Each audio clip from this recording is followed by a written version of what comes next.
কাশ্মীর বিষয়ে একটি বই পড়েছি। তো তারপর একটি গল্প বলার লোভ আর সামলাতে পারছি না। তো আমি কয়েকটা পার্টে গল্পটি প্রকাশ করব। তো আজকে হচ্ছে গল্পটির প্রথম পার্ট শুরু করছি। কাশ্মীর, চারপাশে শুধু পাহাড় আর পাহাড়, মাথার উপর নীল আকাশ, আর একদম নিচ দিয়ে বয়ে যাচ্ছে ঝিলাম নদী। পানির রং কেমন জানেন? কাচের মতো স্বচ্ছ।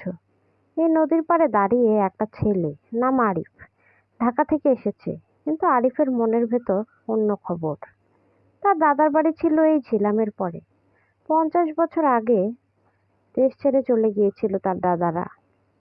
আরিফ এসেছে শেকড় খুঁজতে।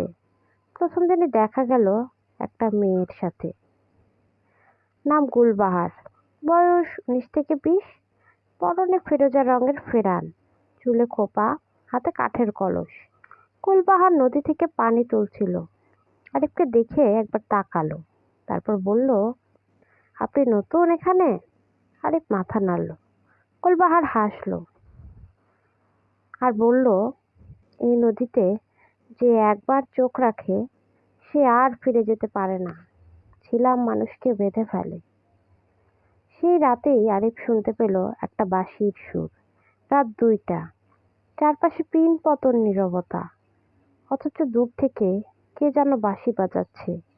আরিফ জানালা খুলে দেখে ঝিলাম পানিতে চাঁদের আলো পড়েছে, আর ঘাটে দাঁড়িয়ে আছে একটা ছায়া। কে ছিল ওটা?